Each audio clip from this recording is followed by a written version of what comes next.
Hello my dear student, B K Gyan class में आप लोगों का फिर से स्वागत है। तो बच्चों, हम नया मॉडल पेपर लेकर आए हैं 2024, जो कक्षा 12th का सामान्य हिंदी है। तो बच्चों, हम देखेंगे कि हमारे बोर्ड की परीक्षाओं में कौन कौन से प्रश्न इंपॉर्टेंट है और कैसे आते हैं, और हम अपने बोर्ड की कापियों में लिखेंगे जो हमारे सभी राज्यों के बोर्ड में परीक्षाओं में कैसे प्रश्न पूछे जाते हैं। तो बच्चों, हम चलेंगे बारी बारी से, पहले क्वेश्चन को देखेंगे और उनको सॉल्व करेंगे और कैसे लिखेंगे, और उनके बारे में हम अच्छे से संक्षिप्त में जानकारी प्राप्त करेंगे।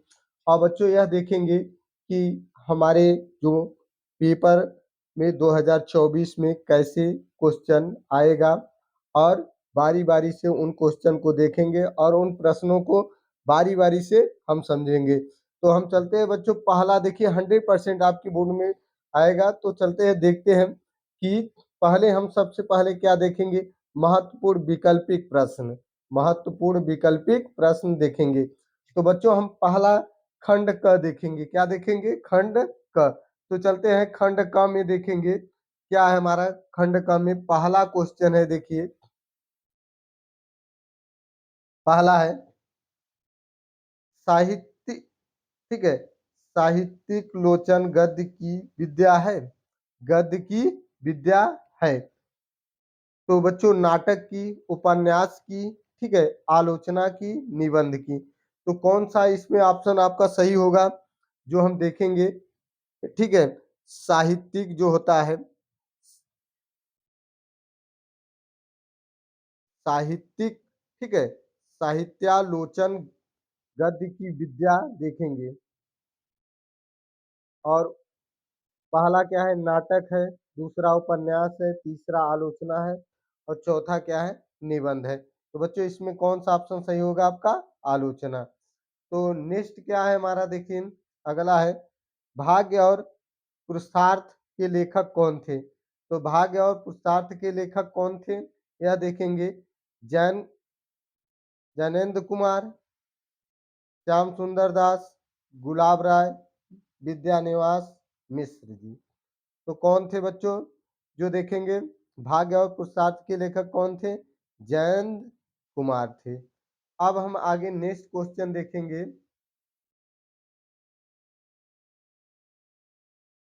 जो हमारा अगला है निंदा रस निबंध के लेखक कौन थे। निंदा रस निबंध के लेखक कौन थे? तो पहला क्या है? हजारी प्रसाद द्विवेदी जी है। दूसरा प्रेमचंद। तीसरा है हरिशंकर परसाई, और जयंत कुमार। कौन से होंगे? तो इसमें किसका निंदा रस और निबंध के लेखक कौन थे? हरिशंकर परसाई जी थे। और नेक्स्ट हम बच्चों देखेंगे सरस्वती पत्रिका का प्रकाशन किस युग में हुआ। तो किस युग में हुआ था बच्चों, यह देखेंगे। तो हमारा क्या है? पहला भारतेंद्र युग है, द्विवेदी युग है, शुक्ल युग है, और शुक्लांतर युग है। तो कौन से युग में हुआ था, यह हम देखेंगे। तो बच्चों, कौन सा युग में हुआ था? द्विवेदी युग में हुआ था। दूसरा ऑप्शन सही होगा। तो बच्चों, हम अगला नेक्स्ट क्वेश्चन देखेंगे। तो बच्चों देखिए, नेक्स्ट है हमारा क्वेश्चन विकल्प आ, भाषा और आ, भाषा और आधुनिकता निबंध के रचनाकार हैं। कौन है? हरिशंकर परसाई, वासुदेव शरण इग्रवाल, तीसरा मोहन राकेश, चौथा प्रोफेसर जी सुंदरम रेड्डी। तो इनमें कौन से होंगे? तो बच्चों, इनमें हमारा चौथा ऑप्शन सही होगा, प्रोफेसर जी सुंदरम रेड्डी जी हैं। तो हमारा ये हो गया।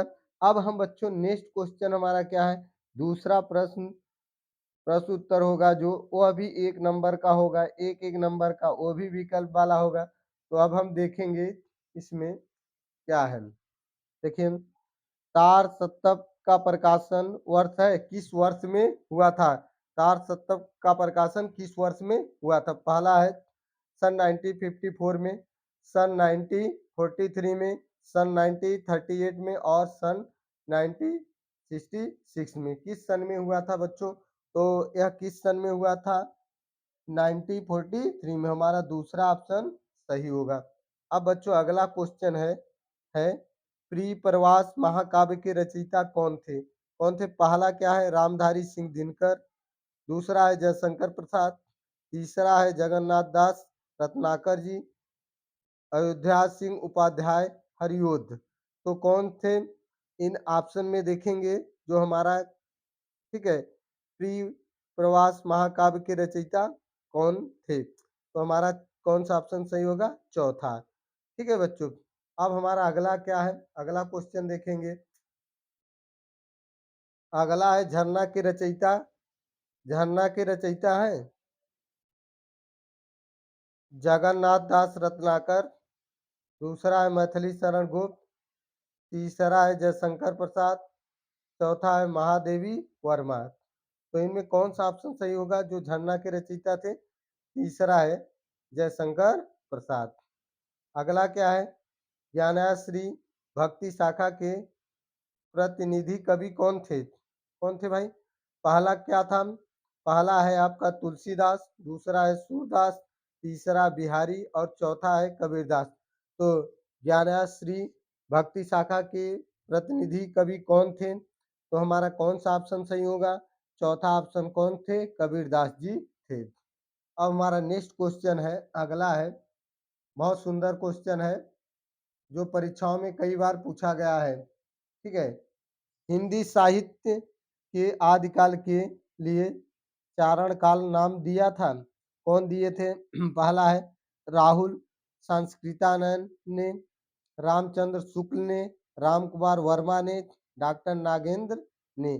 कौन दिए थे भाई? तो हमारा कौन सा ऑप्शन सही होगा? तीसरा, राम कुमार वर्मा ने दिए थे। तो बच्चों हम नेक्स्ट क्वेश्चन की तरफ चलते हैं और देखते हैं जो हर साल विगत वर्षों में परीक्षाओं में पूछे जाते हैं। तो बच्चों चैनल को सब्सक्राइब भी करिए और वीडियो को लाइक भी करिए और शेयर भी करिए, जो हम आप लोगों के लिए बहुत मेहनत से लेकर आते हैं। तो बच्चों नेक्स्ट क्वेश्चन आ गया, बहुत धमाकेदार क्वेश्चन है। तो देखिए अगला तीसरा क्वेश्चन क्या है? दिए गए गद्यांशों पर आधारित निम्न प्रश्नों के उत्तर दीजिए। यहाँ पर निम्न प्रश्नों, यहाँ प्रश्नों के उत्तर दीजिए। तो बच्चों हम पहले क्या करेंगे? गद्यांश को पढ़ेंगे और बहुत अच्छे से गद्यांश को पहले हम पढ़ लेते हैं। देखिए, यदि यह नवीनीकरण सिर्फ कुछ पंडितों की एवं आचार्यों की दिमागी कसरत ही बनी रहे तो भाषा गतिशील नहीं होती है। भाषा का सीधा संबंध प्रयोग से है और जनता से है। यदि नए शब्द अपने उद्गम स्थान में ही अड़े रहे और कहीं भी उनका प्रयोग किया नहीं जाए तो उसके पीछे के उद्देश्य पर क्या हो जाएगा? कुठोराघात होगा। ठीक है, कुठोराघात होगा तो मतलब कठोर आघात होगा। तो बच्चों अब इनमें से हम क्या करेंगे? इन गद्यांशों को पढ़कर नीचे प्रश्नों के हम उत्तर लिखेंगे। तो नीचे प्रश्नों के उत्तर देखिए क्या है? भाषा का सीधा संबंध किससे है? भाषा का इसमें किससे किससे संबंध है? तो इसमें देखेंगे भाषा का, देखिए तो भाषा का सीधा संबंध प्रयोग और जनता से है। तो यहाँ पर बच्चों भाषा का सीधा संबंध किससे है? भाषा का सीधा संबंध प्रयोग और जनता से है। तो ये हमारा आप सही हो गया। अब दूसरा क्वेश्चन है, दूसरा क्वेश्चन देखिए है हमारा दूसरा क्वेश्चन, नए शब्दों के प्रयोग ने किए जाने पर क्या परिणाम होगा? तो नए शब्दों का प्रयोग किया जाता है तो इसका परिणाम परिणाम क्या होगा? तो बच्चों जैसे हम गद्यांश में पढ़े थे कि नए शब्दों का उपयोग करने पर क्या होता है? तो नए शब्दों का यदि प्रयोग न किया जाए तो उसके पीछे निहित उद्देश्य पर क्या हो जाएगा? कुठोराघात होगा। ठीक है, तो हमारा यहाँ पर बच्चों क्या हो जाएगा? देखिए दिया है पढ़िए कि कहीं भी उनका प्रयोग किया ना जाए तो उसके पीछे के उद्देश्यों पर कुठोराघात हो जाएगा। तो नेक्स्ट क्वेश्चन है बच्चों, अगला हमारा क्वेश्चन है, देखिए कठोराघात का आश्रय स्पष्ट कीजिए। इसका अर्थ क्या होता है? कठोराघात मतलब क्या? कठोराघात का आश्रय घातक परिणाम या घातक चोट होती है। क्या होती है? जैसे घातक परिणाम होता है जो आपके असफल, जो आप कभी न सोचे रहो ऐसी आपको असफलता मिल जाए तो वह आपके लिए बहुत ही घातक परिणाम या घातक चोट होता है। अब बच्चों देखिए इनमें क्या है नेक्स्ट क्वेश्चन हमारा रेखांकित रेखांकित अंश की व्याख्या कीजिए। तो रेखांकित अंश कौन था बच्चों? देखिए यही था हमारा क्या था? भाषा, ठीक है? भाषा का सीधा संबंध प्रयोग से और जनता से है, तो इसी का अर्थ लिखना है। तो हम देखते हैं, देखिए जैसे हम अर्थ को लिख दिए हैं अपने, ठीक है, कॉपियों में, इसी प्रकार आप भी लिखेंगे। लेखक का कहना है कि भाषा का गतिशील होती है। भाषा क्या होती है? गतिशील। वह अभिव्यक्ति का एक माध्यम है जिससे लोगों के बीच संवाद, बातचीत स्थापित होता है। उसका सीधा संबंध लोगों में प्रयोग करने से है और जनता के बीच बातचीत करने से होती है। तो बच्चों हम नेक्स्ट क्वेश्चन लेकर आएंगे। नेक्स्ट क्वेश्चन लेकर आते हैं, देखते हैं कौन सा क्वेश्चन है। तो बच्चों नेक्स्ट क्वेश्चन हमारा है पाठ का शीर्षक और लेखक का नाम लिखिए। जो हमारा गद्यांश था उस पाठ का शीर्षक लिखना है और उस लेखक का नाम लिखना है। तो बच्चों क्या था? प्रस्तुत गद्यांश का शीर्षक भाषा है। क्या है? भाषा की व्याख्या की गई है और आधुनिकता है तथा इस लेखक प्रोफेसर जी सुंदरम रेड्डी जी हैं। तो बच्चों तो हमने पहले ही जान गए कि इसका शीर्षक क्या है? भाषा है। क्या है? भाषा है।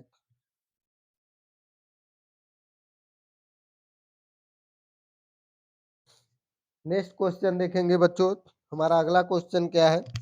अगला है यूरोपीय देशों में शब्द प्रेषण के माध्यम कौन कौन से है? प्रेषण मतलब होता है बातचीत करना। तो यूरोपीय देशों में शब्द प्रेषण के माध्यम है श्रव्य है, दृश्य है, ठीक है, विद्वान है और वैज्ञानिक और ठीक है, कक्षा साहित्य आदि है। ठीक है, यह हमारा उन गद्यांश में से प्रश्नों को के उत्तर लिखने थे। अब बच्चों हमारा नेक्स्ट क्वेश्चन आ गया जो बहुत अच्छा क्वेश्चन है जो आपकी परीक्षाओं में हर साल विगत वर्षों में पूछे गए थे। तो चलते हैं देखते हैं क्या हमारा है प्रश्न चौथा है। ठीक है, प्रश्न चौथे का यह आपका कितने नंबर का हो सकता है जो आपको पूछा गया था। तो बच्चों यह जो हमारा था चलते हैं देखते हैं, यह आपको पूछा जाएगा 10 नंबर का। ठीक है, कितने नंबर का? 10 नंबर का। दिए गए पद्यांश पर आधारित निम्नलिखित प्रश्नों के उत्तर दीजिए। तो और से बोर्डों में अलग अलग अंकों में पूछा जाता है। तो बच्चों देखिए क्या है, मैं नीर भरी दुख की बदली स्पंदन में चीर निस्पंद बसा क्रंद में आहत विष हंसा नयनों में दीपक से जलते पलकों में निझरड़ी मचली। तो बच्चों इनमें क्या था? ये हमारा पद्यांश है। पद्यांश में से हम पढ़कर प्रश्नों के उत्तर लिखेंगे।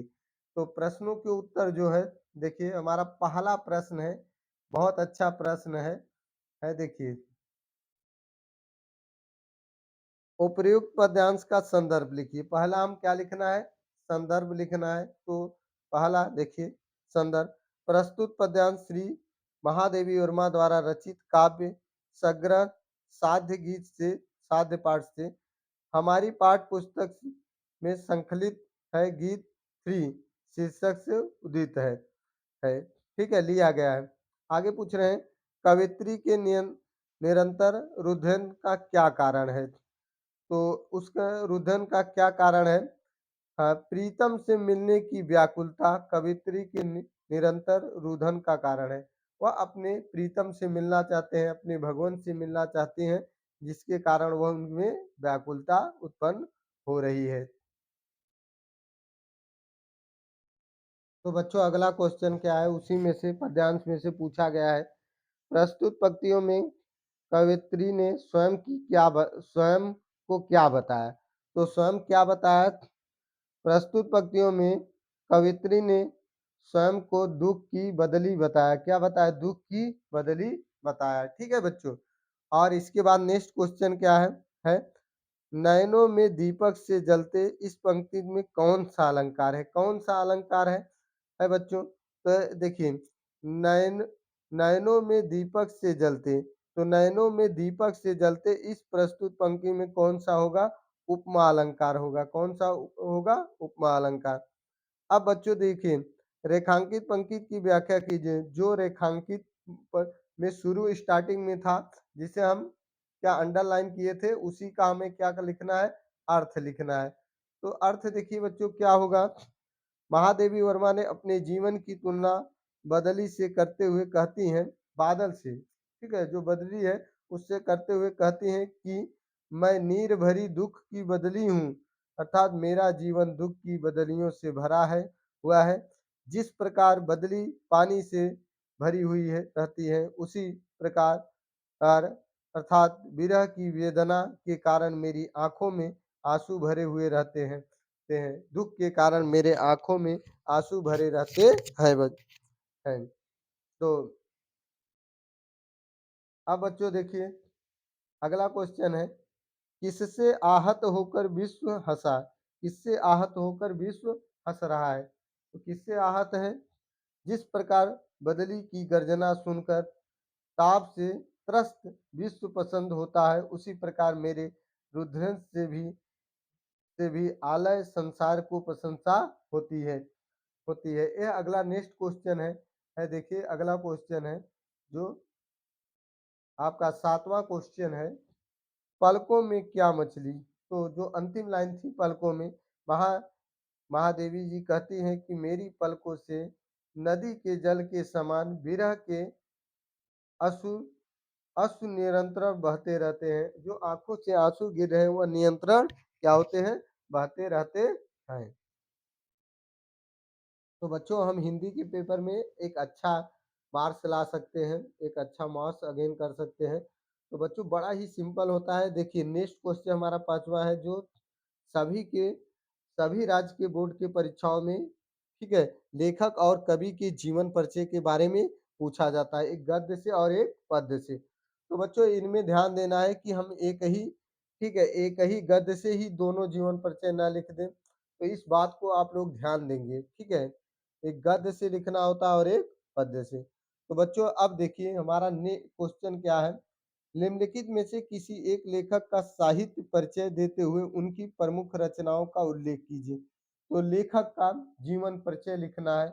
तो बच्चों देखिए ऐसे दिया रहेगा आपके, ठीक है, प्रश्न पत्र में क्या दिया रहेगा? डॉक्टर हजारी प्रसाद द्विवेदी, डॉक्टर वासुदेव शरण अग्रवाल, डॉक्टर एपीजे अब्दुल कलाम। तो इनमें से क्या है? हमें एक लेखक का क्या लिखना है साहित्य परिचय, उसके जीवन का परिचय। तो बच्चों हम इनमें क्या लिए हैं? आपके डॉक्टर, ठीक है, वासुदेव शरण अग्रवाल। इनका हम जीवन परिचय देखिए, इनका जीवन परिचय क्या है? इनका जीवन, यह पुरातत्व और भारतीय संस्कृति के अमर व्याख्यात वासुदेव शरण अग्रवाल का जन्म 7 अगस्त सन 1904 ईस्वी में लखनऊ के प्रतिष्ठित वैश्य परिवार में हुआ था। आपका बाल्यकाल लखनऊ में ही अतीत हुआ था, ठीक है। बचपन से ही उनकी बुद्धि की प्रखरता अध्ययन के क्षेत्र में सहायक सिद्ध हुई और उनकी बुद्धि काफी जिज्ञासु थी, ठीक है, जिज्ञासु थी। इसलिए उन्होंने अपनी अल्प आयु में ही काशी विश्वविद्यालय से बीए और लखनऊ, ठीक है, लखनऊ विश्वविद्यालय से एमए और पीएचडी और डीएलटी की उपाधि प्राप्त कर ली, ठीक है। इनके अध्ययन और पुरातत्व विभाग में ठीक है, विशेष रुचियों को देखते हुए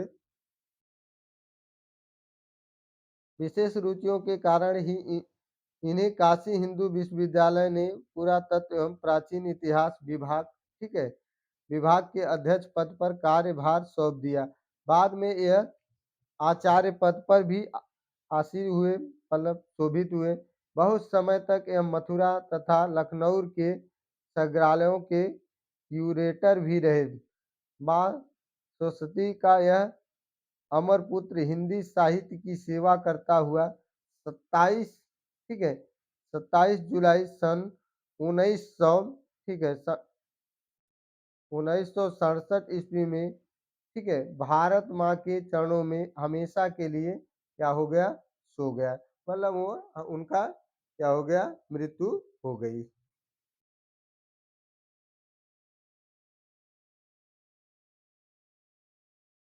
तो बच्चों आगे क्या है? कृतियां है, ठीक है। उनकी कृतियां क्या थी? देख लीजिए। उनकी कृतियां हैं, डॉक्टर अग्रवाल ने निबंध रचना की शोध और संपादन के क्षेत्र में महत्वपूर्ण कार्य किया।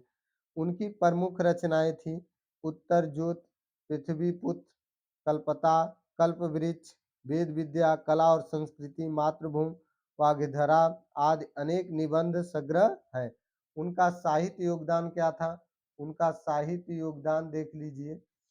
उनका साहित्यिक योगदान था, डॉक्टर वासुदेव शरण अग्रवाल ने कविता लेखन से अपना साहित्य जीवन प्रारंभ करके अपनी रचनाओं में योग्यता और अनुभव एवं बुद्धि की असाधारण प्रतिभा द्वारा भारतीय संस्कृति और राष्ट्रीयता के अमिट चित्रों को चित्रित करते हुए ठीक है, अनुसंधान की तीव्रता प्रवृत्ति का भी स्पष्टता से समावेश कर दिया। ठीक है, समावेश कर दिया।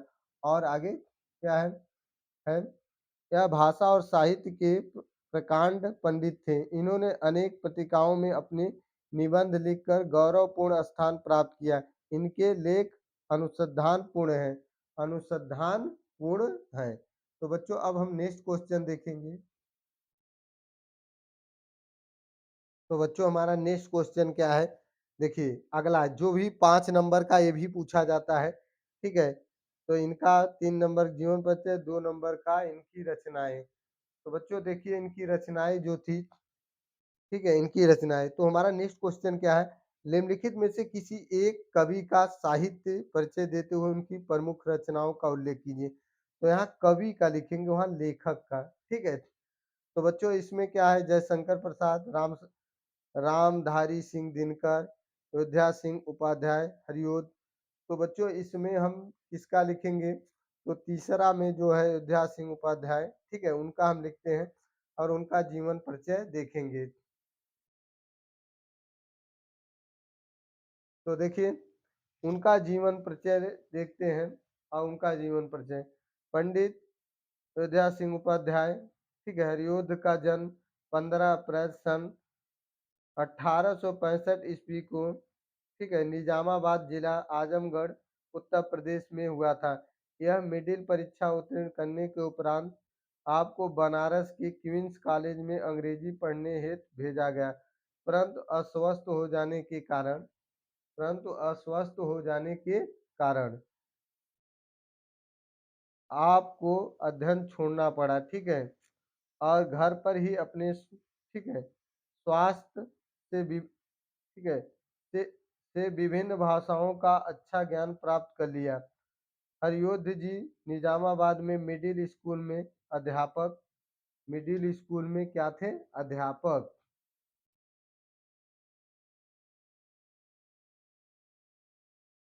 अध्यापक तथा और काशी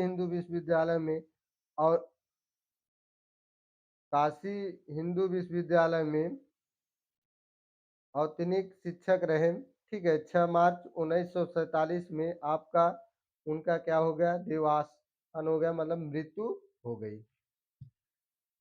और उनकी कौन कौन सी रचनाएं थी? तो रचनाओं पर हम ध्यान देंगे, ठीक है, जो 2 नंबर में पूछा जाता है। तो उनकी रचनाएं देखते हैं। रचनाएं क्या थी?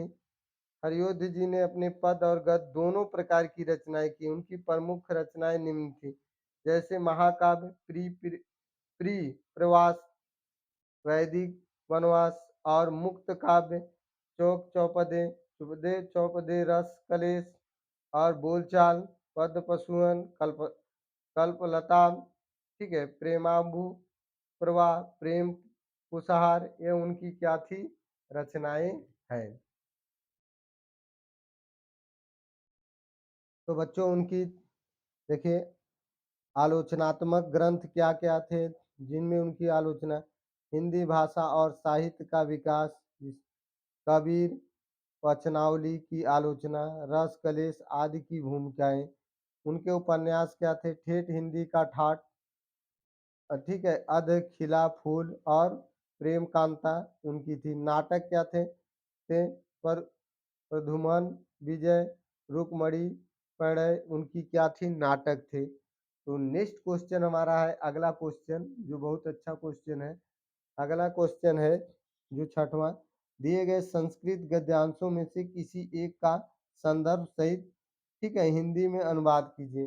तो बच्चों क्या होता है, संस्कृत में दिया रहता है गद्यांश, उसका हिंदी में क्या करना है, अनुवाद करना है, जो क्या होता है 7 नंबर का पूछा जाता है और अलग अलग राज्यों के बोर्डों में पूछा जाता है। तो बच्चों देखिए पहला हमारा क्या है यही है ना, ज्ञान वल्लय, ठीक है, उवाच ना न वा अरे मैत्रे, ठीक है, पित्वा कामया पति प्रत्यय प्रियो भवते आत्मेनेस्तु त्वे कामया पतेः प्रियो भवते न वया अरे जाया कामया जाया प्रिया भवते आत् आत्मेनेस्तु त्वे कामया जया प्रिया भवते न वया अरे पुत्रस्य वित्तस्य च कामया पुत्रः वित्तया नित्यं वा प्रियं भवति, ठीक है, आत्मनमेस्तु वे कामया पुत्रे वित्तय वा प्रियं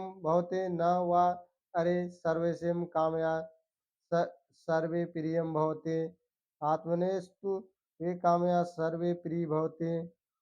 तो यह उनकी क्या था, यह हमारा संस्कृत में गद्यांश था। अब उसका हम अनुवाद लिखेंगे। तो हमारा देखिए, याज्ञवल्क्य बोले, अरे मंत्री, पति की इच्छा की पूर्ति के लिए नारी को, ठीक है, पति प्रिय नहीं होता है, अपनी ही इच्छा पूर्ति के लिए पति ही प्रिय होता है, ठीक है, और अपने स्वास्थ्य से ही वह पति को चाहती है अथवा प्रेम करती है, और न ही अरी है पत्नी की इच्छा पूर्ति के लिए, ठीक है, पति को पत्नी प्रिय होती है, और ठीक है,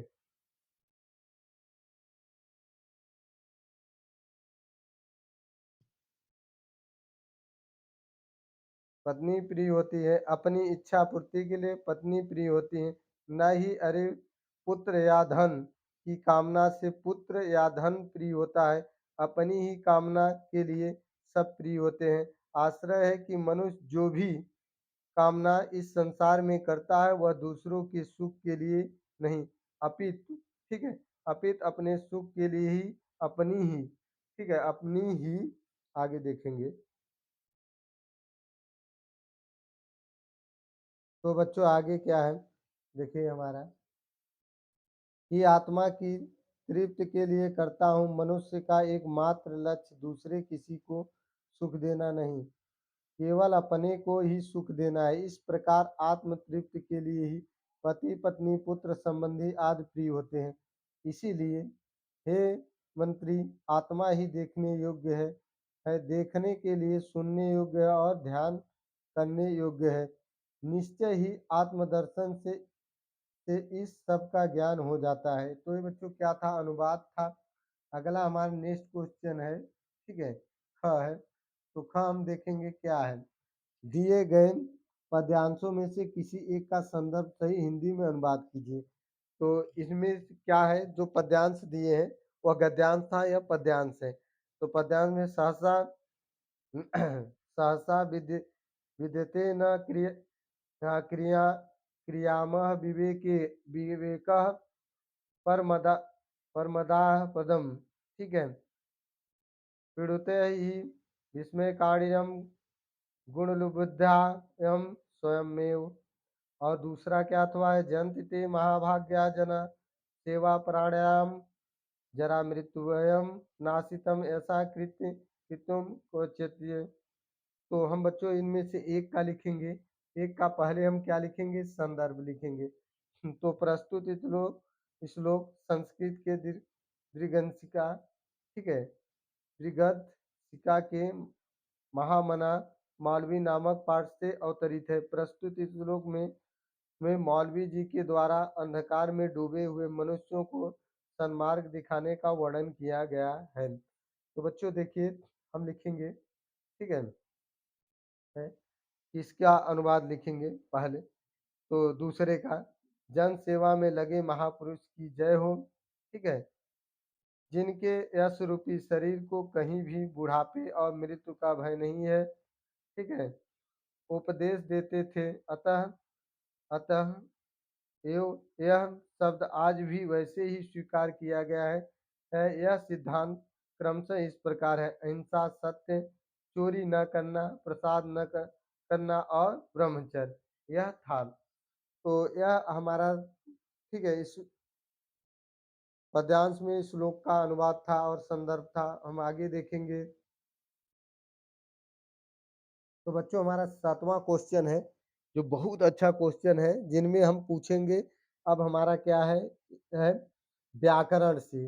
व्याकरण से जो क्वेश्चन पूछे जाते हैं ग्रामर से, वह हम चलते हैं देखते हैं। तो चलते हैं देखते हैं। और इन प्रश्नों का यह आपका, ठीक है, 2-2 नंबर के पूछे जाएंगे। तो 2 नंबर के प्रश्न होंगे। पहला हमारा है क्या है, निम्नलिखित मुहावरों में से किसी एक का अर्थ लिखकर या वाक्य प्रयोग, ठीक है, प्रयोग कीजिए। तो केवल एक का इसमें लिखना है। तो हमने जो 4 ठे दिए थे सभी का लिख दिए हैं। तो इनमें क्या दिया है, निम्नलिखित मुहावरों में से किसी एक का अर्थ लिखकर वाक्य का प्रयोग करिए। तो बच्चों हम सभी का लिख दिए हैं, जो आपके आगामी परीक्षाओं में, आपके बोर्ड के आगामी परीक्षाओं में पूछे जाए। तो पहला है अंधे की लकड़ी होना। तो अंधे की लकड़ी का अर्थ होता है एकमात्र सहारा होना। ठीक है, एक पुत्र का होना। जैसे श्रवण कुमार के वध की सूचना पाते उसके माता पिता बिलख बिलख कर रोने लगे, उसके लिए तो वह अंधे की लकड़ी था। और नेक्स्ट क्या है हमारा बच्चों, दूसरा है गड़े मुर्दे उखाड़ना, पुरानी दबी हुई बातों को फिर से सामने लाना। इसका उपयोग, वाक्य उपयोग करेंगे। तो तुम दोनों को अब प्रेम से रहना चाहिए, गड़े मुर्दे उखाड़ने से क्या लाभ है, उन पुरानी बातों को भूल जाना चाहिए। अब बच्चों तीसरा है, देखिए हमने एक लिखने के लिए कहा था, हमने 3-4 लिख दिए। तो देखिए, आधा तीतर आधा बटेर, आधा तीतर आधा बटेर। तो इसका बेमेल मिश्रण, बेमेल मिश्रण होना चाहिए। वाक्य प्रयोग, राज्य सरकार को आधा तीतर आधा बटेर कहना उपयुक्त है। राज्य सरकार को आधा तक, ठीक है, आधा तीतर आधा बटेर कहना ठीक है। अब नेक्स्ट क्या है, घर की मुर्गी दाल बराबर। तो बच्चों इसमें क्या होता है, घर की वस्तुओं का कोई मान्य नहीं होता है। तो जैसे इसका वाक्य प्रयोग कर दीजिए, ये तुम अपने योग्य भाई को छोड़कर दूसरों के पैर चाटते फिरते हो। सच है कि तुम्हारे लिए तो घर की मुर्गी दाल बराबर है। घर की मुर्गी दाल बराबर है। तो बच्चों हम अगला क्वेश्चन देखेंगे। अगला क्वेश्चन है बच्चों, नेक्स्ट क्वेश्चन है 8वां क्वेश्चन है, निम्नलिखित, ठीक है, निम्नलिखित सदयुग्मों का सही अर्थ का चयन करके लिखिए। तो यह भी कितने नंबर का पूछा जाएगा आपको, एक एक नंबर का 2 प्रश्न। ठीक है, पहला हमारा 1 नंबर का होगा। तो कपट कपाट, जो इसका क्या, इससे भी मेल खाने वाले कौन से होंगे, तो इसको हमको बताना है। तो पहला हमारा है क्या है बच्चों, पहला है कपट और प्लेट, दूसरा है किवाड़ और खिड़की, और तीसरा क्या है धोखा और दरवाजा, और चौथा क्या है हमारा, देखिए पर्दा और किवाड़। तो बच्चों हमारा इनमें कौन सा ऑप्शन सही होगा, हमारा तीसरा ऑप्शन राइट सही होगा। जो कपट और कपाट का अर्थ होता है धोखा और दरवाजा। नेक्स्ट क्वेश्चन हमारा देखिए अगला है, जो 1 नंबर का होगा। ये भी कह रहा है जलद और जलद का अर्थ क्या, उसका मेल कौन सा होगा। तो पहला क्या है बादल और कमल, कमल और बादल, कमल और तालाब, ठीक है, तालाब और कमल। तो बच्चों इसमें कौन सा होगा आपका, ख का कमल और बादल। तो कमल और बादल किसमें है, दूसरा ऑप्शन है, कमल और बादल होगा। अब बच्चों नेक्स्ट क्वेश्चन है, देखिए अगला बहुत अच्छा क्वेश्चन है, जो आपके एग्जाम में हर साल पूछा जाता है ऐसे क्वेश्चन। तो ऐसे क्वेश्चन है, ख निम्नलिखित शब्दों में से किसी एक शब्द के 2 अर्थ लिखना है। एक शब्द के 2 अर्थ, जैसे हम पर्यायवाची शब्द लिखते हैं। तो जैसे अनंत का होता है आकाश और समुद्र, जिसका कोई अंत ना हो। पतंग का सूर्य और पृथ्वी, सूर्य और पृथ्वी जो पतंग। ठक का मतलब होता है पक्षी और तार। दल का मतलब समूह और पत्ता, समूह और पत्ता। जो कितने नंबर का पूछा जाएगा आपसे सेम? तो बच्चों यह आपका 2 नंबर का होगा। कितने नंबर का होगा आपके बोर्ड की परीक्षाओं में? 2 नंबर का। अगला नेक्स्ट है हमारा, देखिए निम्नलिखित वाक्यांशों के लिए एक शब्द का चयन करके लिखिए। जो ईश्वर में विश्वास करता है, जो ईश्वर में विश्वास करता है उसको क्या कहते हैं बच्चों? जो तो जो ईश्वर में विश्वास करता हो, अकृतज्ञ, कृतज्ञ, आस्तिक, नास्तिक। जो ईश्वर में विश्वास करता हो उसे हम लोग आस्तिक कहते हैं। क्या कहते हैं? आस्तिक।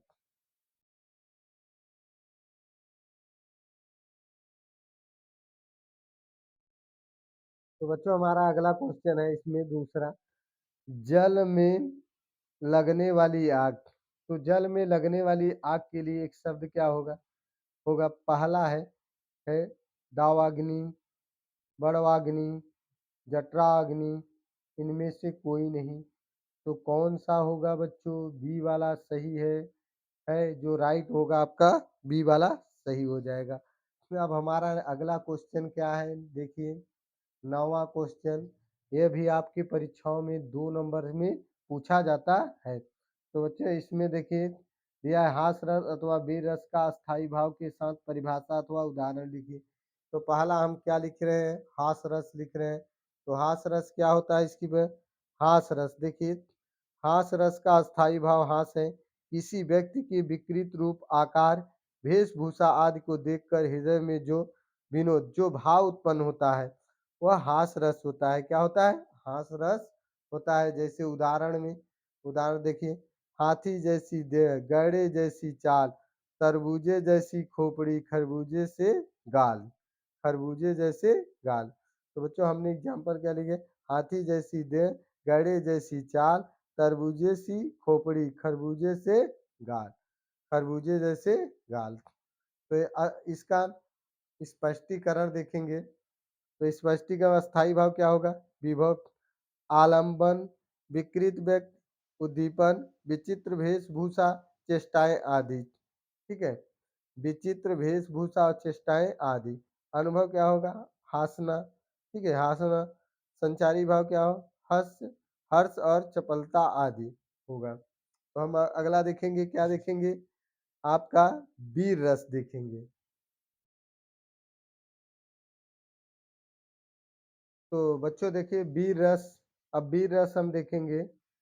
उत्साह नामक अस्थाई भाव, विभाव, अनुभाव और संचारी भाव के सहयोग से वीर रस की उत्पत्ति हुई। किसकी उत्पत्ति हुई? वीर रस की। तो ठीक है, क्या है? उत्साह। ठीक है, उत्साह मतलब उत्साहवर्धन। नामक अस्थाई भाव, विभाव, अनुभाव और संचारी भाव के सहयोग से वीर रस की उत्पत्ति हुई। उदाहरण में मंगल सगुन होय, सब काहू, हर कहीं सुखद विलोचना बाहु। ठीक है, भरत ही साहस समाज उदायु, मिलही राम मिटही दुख दाऊ। तो ये हमारा क्या हो गया? आपका उदाहरण हो गया। अब हम देखेंगे स्पष्टीकरण, देख लीजिए स्पष्टीकरण। प्रस्तुत उदाहरण में अभिमन्यु का अपने सारथी के प्रति कथन है। अस्थाई भाव उत्साह है, विभव है, आलंबन है, गौरव सेना, उद्दीपन क्या है? चक्रव्यूह की रचना, आश्रय क्या है?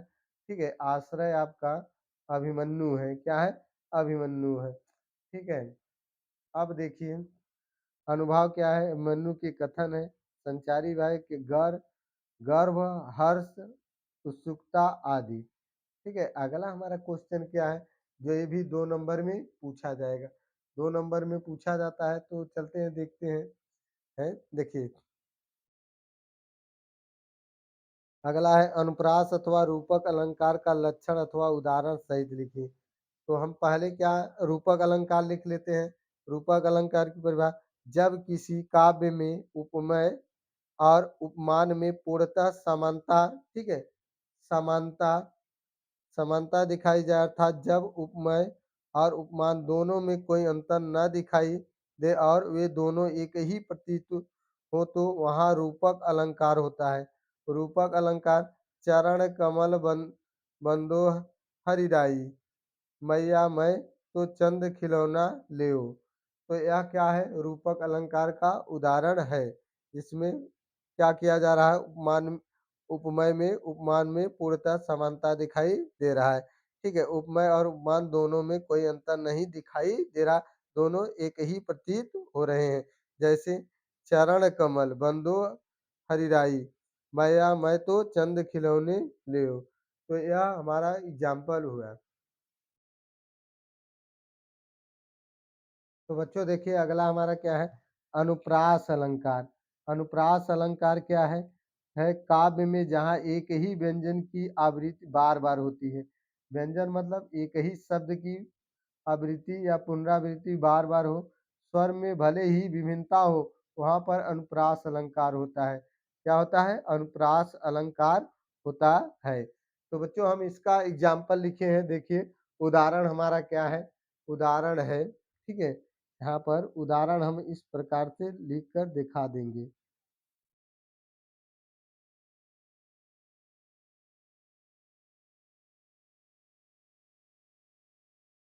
तो इस प्रकार से देखिए हमारा उदाहरण क्या है? भायप भगत, ठीक है, भगत भरत आरुचुन, कहत सुनत दुख दूषण हरिनु। तो यह हमारा एग्जाम्पल हो गया।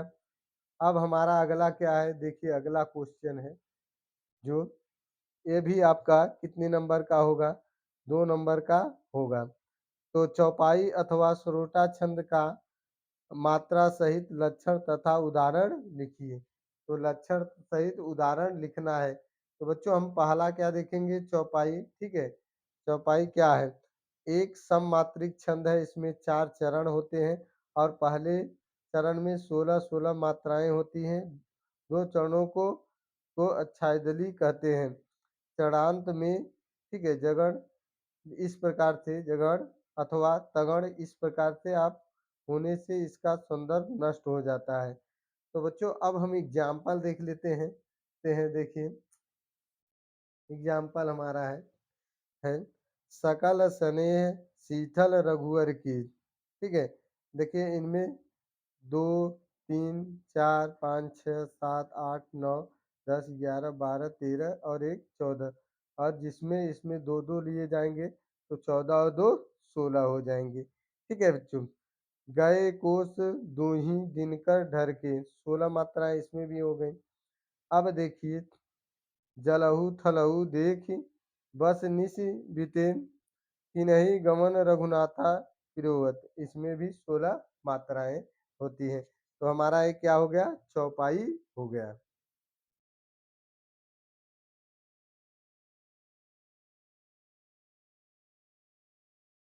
तो बच्चों सरोठा है, देखिए अगला सरोठा है। यह अर्ध सम मात्रिक छंद है जिसके प्रथम और तृतीय चरण सम होते हैं और उनमें 11-11 मात्राएं होती हैं तथा अंत में गुरु लघु वर्ण होते हैं। द्वितीय और चतुर्थ चरण में 13-13 मात्राएं होती हैं। कहीं कहीं तुक भी मिलता है और यह दोहा का बिल्कुल उल्टा होता है। किसका उल्टा होता है? दोहा का। तो बच्चों इसके एग्जाम्पल देख लीजिए। अब एग्जाम्पल लिखे हैं, ठीक है, उदाहरण देखिए। एग्जाम सुना तो ठीक है, सुमंगल बहन, तो प्रथम चरण में कितनी मात्राएं हैं? 11 मात्राएं हैं आए हैं। तो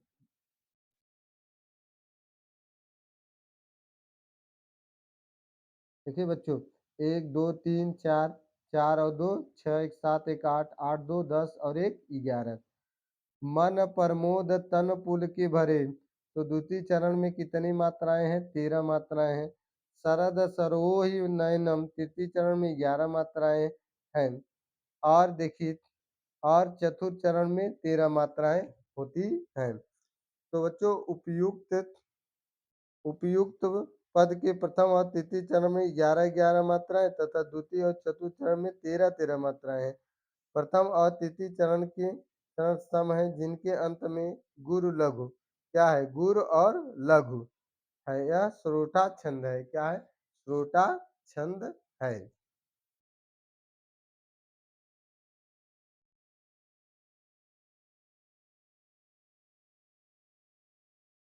तो बच्चों हमारा अगला क्वेश्चन क्या है? देखिए 9वां क्वेश्चन जो सभी राज्य के बोर्डों में पूछा जाता है। ऐसे प्रश्न दिए रहेंगे जो एक क्या लिखना होता है आपको, अपने किसी आवेदन पत्र लिखना होता है, चाहे अपने विद्यालय के, चाहे अपने विद्यालय प्रबंधक के, चाहे अपने जिला के जिलाधिकारी, जो लिखने के लिए दिया रहता है। तो बच्चों देखिए ऐसे दिया रहता है, अपने महाविद्यालय में कनिष्ठ लिपिक के रिक्त पद पर नियुक्ति हेतु विद्यालय के प्रबंधक के नाम एक आवेदन पत्र लिखें। तो बच्चों हम आवेदन पत्र लिखेंगे जो हमारा कितने नंबर का होगा, 6 नंबर का, और भी राज्यों में जो होगा वो अलग अलग अंकों पर।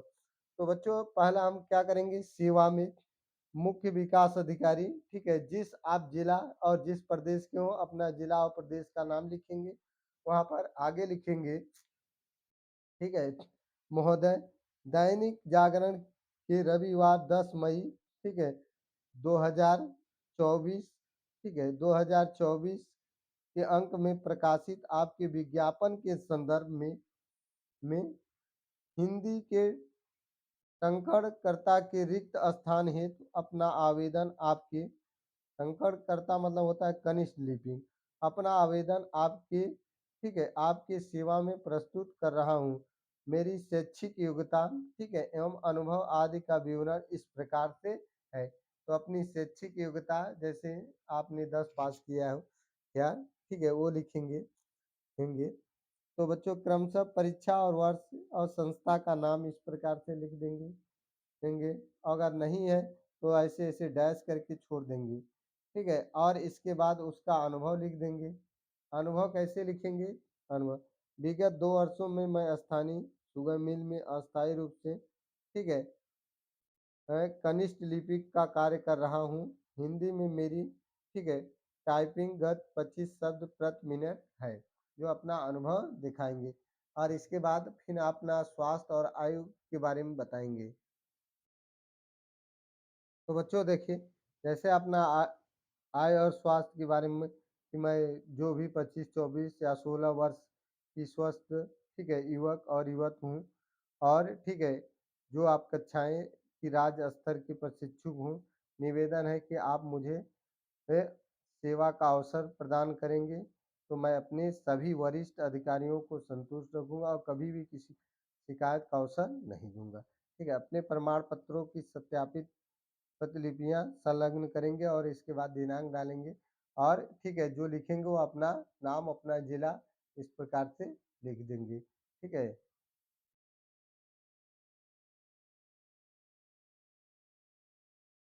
अब बच्चों नेक्स्ट क्वेश्चन देखेंगे। अगला क्वेश्चन देखिए, हमारा अगला क्वेश्चन है, निम्नलिखित विषयों में से किसी एक पर अपना भाषा शैली में निबंध लिखना है। तो इनमें से किसी एक पर क्या लिखना है, निबंध।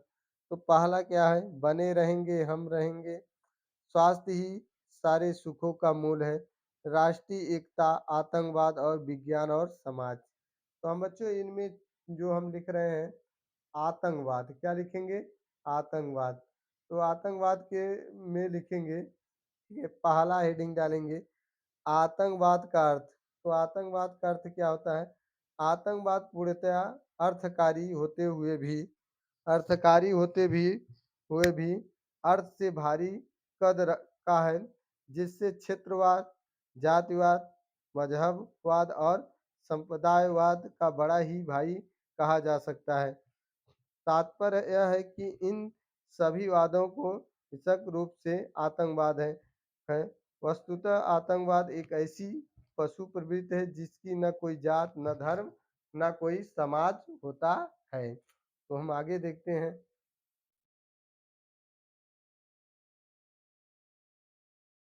तो बच्चों देखिए अगला दूसरा है, आतंकवाद के कारण और उद्देश्य। अर्थ के अंतर्गत प्रस्तुत आतंकवाद के स्वरूप के आधार पर इसके कारण और उद्देश्य स्पष्ट होते हैं कि आतंकवादी, ठीक है, व्यक्ति मात्र एक माध्यम होता है, उसके हाथ और हथियार किसी दूसरे के होते हैं। आतंकवादी तो लक्ष्यहीन होता है, उसे दिशा भी दूसरा व्यक्ति ही बताता है। अंतर्राष्ट्रीय प्रगति की दौड़ में प्रत्येक राष्ट्र एक दूसरे के प्रगति पथ पर पत्थर रखना चाहते हैं, तो पत्थर रखना चाहते हैं। नेक्स्ट हेडिंग क्या है, भारत में आतंकवाद। तो भारत में आतंकवाद, आतंकवाद की आग से सर्वाधिक पीड़ित देश भारत है। हालात यहाँ तक आ पहुँची है कि 13 दिसंबर 2001 को हमारी सदन पर भी हमला हुआ। इसमें पाकिस्तान खुफिया एजेंसी आईएसआई के हाथ होने की पुष्टि हुई। ऐसा ही हमला जम्मू कश्मीर की विधानसभा पर भी हो चुका है। हमारे भारत में आतंकवाद का सिर दिनों दिन उड़ता ही जा रहा है। पंजाब, असम इस सत्याग्रह में कुछ समय पहले ही बाहर आए हैं। तो कुछ समय पहले ही बाहर आए हैं। तो नेक्स्ट हेडिंग क्या है इस प्रकार से है कि आतंकवाद के अंत का उपाय। आतंकवाद के अंत के लिए हमें युद्ध स्तर पर जूझना पड़ेगा। आज सद्भावना के प्रसार की आवश्यकता है। युवा पीढ़ी से जो भटकाव के रास्ते पड़े हैं उन्हें विश्वास में लिया जाए और उनमें से देशभक्ति की भावना का प्रचार प्रसार किया जाए। आतंकवादियों से किसी प्रकार का समझौता राष्ट्र के लिए घातक सिद्ध हो सकता है। तो बच्चों देखिए उपसहार, तो यह लास्ट क्वेश्चन है, लास्ट हेडिंग है, ठीक है, और लास्ट क्वेश्चन है। आतंकवाद और भारत क्रमशः मृत्यु और जीवन जैसी एक दूसरे के सामने खड़े हैं, अतः प्रत्येक जनता का उत्तरदायित्व है कि वह इसको समाप्त करने के लिए अंततः संघर्ष करे और किसी देश में अशांति और आतंक फैलाना उस देश में अस्थिरता की आग फैलाना है। इससे शत्रुओं को तो बल मिलता ही है, धन जन की भी बहुत ही हानि होती है। तो बच्चों यह हमारा क्या था हिंदी कक्षा 12 सामान्य हिंदी जो मॉडल पेपर था। तो बच्चों वीडियो को लाइक करिए, चैनल को सब्सक्राइब करिए और सपोर्ट करिए, जो हम आप लोगों के लिए नेक्स्ट मॉडल पेपर लेकर आए हैं, जो हम आप लोगों के लिए मेहनत करते हैं। तो चैनल को जरूर सब्सक्राइब करिए।